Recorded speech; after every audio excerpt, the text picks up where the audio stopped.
Hello friend, GP ফ্যামিলিতে তোমাদের অনেক স্বাগত। তো আজকে আমি বানাবো ফুলকপির বড়া। তো চলো দেখতে থাকো পুরো ভিডিওটা কিভাবে বানাই। এই কপিটা একটু দাগ দাগ হয়ে গেছে, তো এটা দিয়ে বানাবো। তো কপিটাকে এখন আমি কেটে নেব। তো ফুলকপিটাকে আমি কেটে জলে ভিজিয়ে দিয়েছি। এখন আমি এই কপিটাকে একটু ভাপ দিয়ে নেব নুন দিয়ে। গ্যাসটা জ্বালিয়ে দিয়েছি, এর মধ্যে কপিগুলোকে দিয়ে দেব।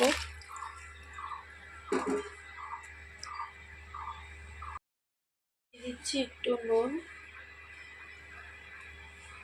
এটাকে ঢেকে দেব 2 মিনিটের জন্য। তো ফুলকপিটা ভাপ দেওয়া হয়ে গেছে, তো এখন আমি গরম জল থেকে তুলে নেব। কপিটাকে আমি একটা বাটিতে উঠিয়ে নিয়েছি। আমি বেশ ছোট ছোট সাইজের করেছি, পকোড়ার সাইজের। আজকে বানাবো ফুলকপির পকোড়া, তাই এরকম ছোট ছোট সাইজের করেছি। দিয়ে দিব এখন চালের গুঁড়ো 1 চামচ, 2 চামচ, 3 চামচের মতো চালের গুঁড়ো দিয়ে দিলাম। আর দিয়ে দিব 1 চামচের মতো বেসন,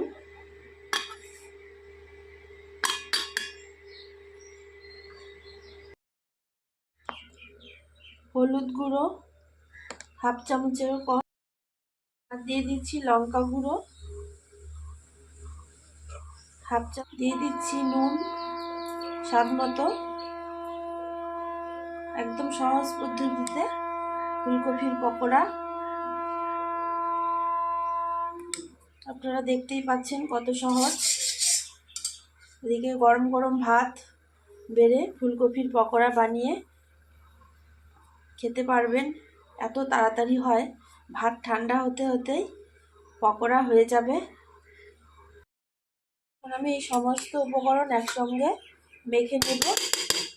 অল্প দিয়ে দিব জল,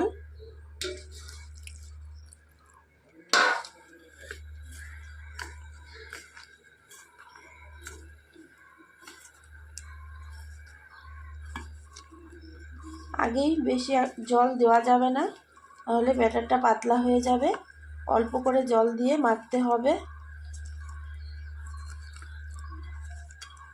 আর মনে হচ্ছে জল দিতে লাগবে না, এতেই হয়ে যাবে। এই যে একদম চটপট হয়ে যায়, খেতেও ভীষণ টেস্ট। চায়ের সাথে দারুণ লাগে খেতে, গরম গরম ভাতের সাথেও ভালো লাগে এই ফুলকপির পকোড়াটা।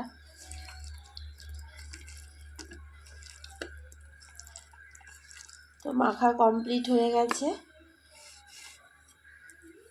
ওদিকে গ্যাসটা জ্বালিয়ে কড়াই বসিয়ে দিয়েছি, গরম হয়ে গেছে। দিয়ে দিচ্ছি সাদা তেল। সাদা তেল দিয়ে ভাজলে ভালো হয় পকোড়াটা। তেলটা গরম হয়ে গেছে, কড়াইয়ের চারদিকে একটু ভালো করে লাগিয়ে নিচ্ছি। তো এখন পকোড়াগুলো ছেড়ে দেব এক এক করে।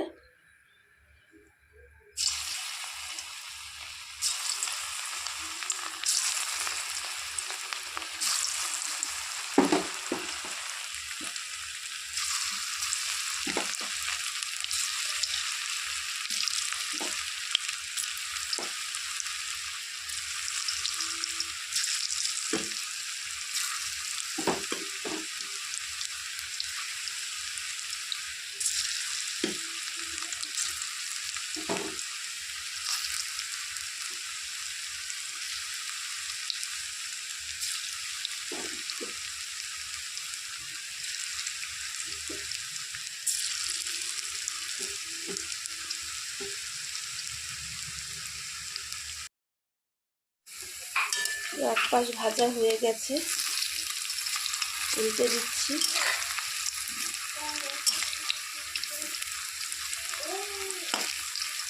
একটার সঙ্গে একটা এইভাবে লেগে লেগে দিয়েছে, তাই খুন্তি দিয়ে ছাড়িয়ে দিচ্ছি।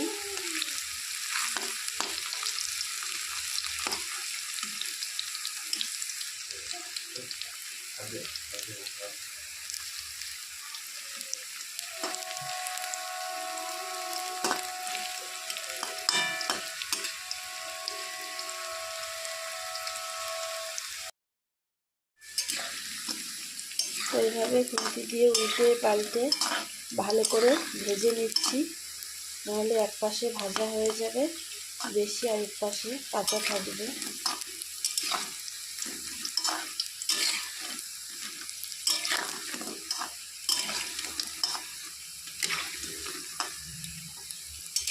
তো এগুলো হয়ে গেছে, এখন নামিয়ে নেব। এগুলো ভেজে নামিয়ে নিয়েছি, এখন বাদবাকিগুলো ভেজে নেব। গ্যাসের হিটটা, তেলটা খুব গরম হয়ে গেছে, তাই একদম লো করে দিলাম কপিগুলো দেওয়ার সময়।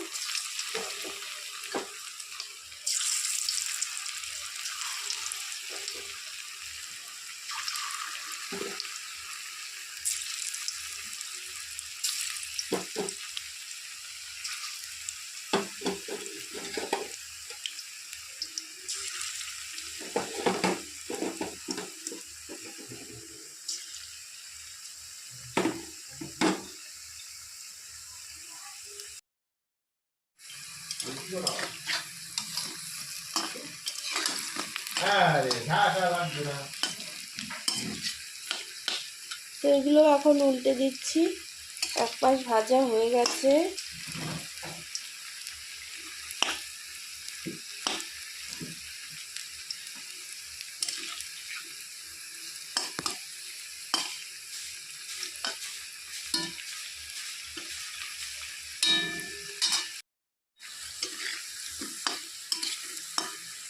ভালো করে একটু ভেজে নিচ্ছি লাল লাল করে।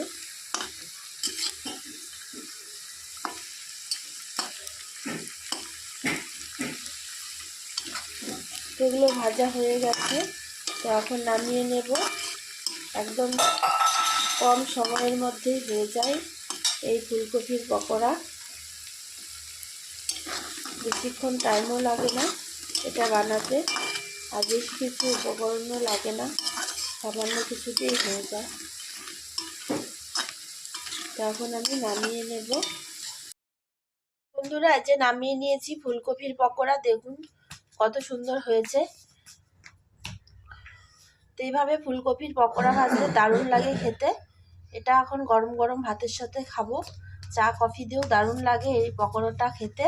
আমার এই ভিডিওটা ভালো লাগলে আমাদের চ্যানেলটিকে অবশ্যই সাবস্ক্রাইব করবে, লাইক করবে, বেশি বেশি করে শেয়ার করবে ভিডিওটাকে। এই যে পুপুসুনা চলে এসছে পকোড়া খেতে। পুপুসুনা এখন পকোড়া খাবে, বসে পড়েছে নিচে। তো ভালো লাগলে ভিডিওটা প্লিজ একটা লাইক করে দিও, আর কমেন্টসে জানাবে কেমন হয়েছে এই পকোড়াগুলো। আবার দেখা হবে অন্য কোনো ভিডিওতে। টাটা।